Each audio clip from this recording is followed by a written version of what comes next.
আসসালামু আলাইকুম সম্মানিত ভিউয়ার্স, আমি এখন আপনাদেরকে দেখাবো একটি জামার হাতা কিভাবে সঠিক নিয়মে লাগাতে হয়, আরমোলটা কিভাবে সঠিকভাবে লাগাতে হয় সেটা দেখেন।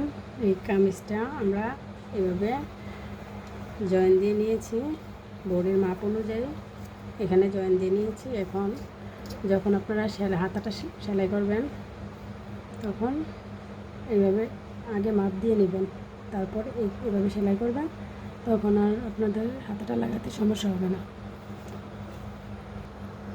এই যে দেখেন, কাঁধের এই জয়েন্ট থেকে আমরা হাতাটা এখানে একটা দাঁতি কেটে রাখবো। এই আরমোলের এই সামনাটা, এই দাঁতি থেকে এই আরমোলের এই জয়েন্ট থেকে আমরা প্রথমে সেলাই করব, তাহলে হাতাটা আর কুচকে মুচড়িয়ে যাবে না। এই যে দেখেন, এইখান থেকে আমরা সেলাই করব।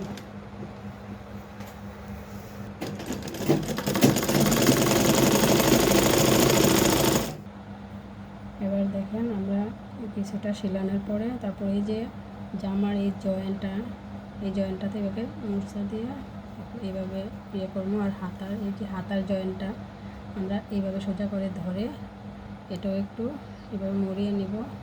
তারপর দুটোটা জয়েন্ট একসাথে ধরে তারপর আমরা এই হাতাটা সেলাই করব।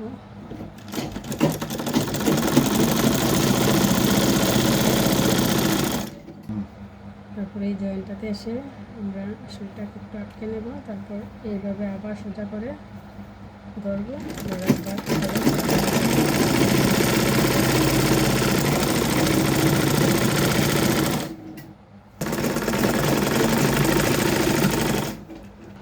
এই যে দেখেন, আমার হাতাটি আরমোলটি লাগানো হয়ে গেছে। দেখুন, কোনো সমস্যা হয়নি। এভাবে হাতাটা লাগালে আপনাদের জয়েন্টটা খুবই ভালো হবে, এখানে আঁকা বাঁকা হবে না, এদিক দিয়েও মুচড়াইয়া কুচড়াইয়া যাবে না।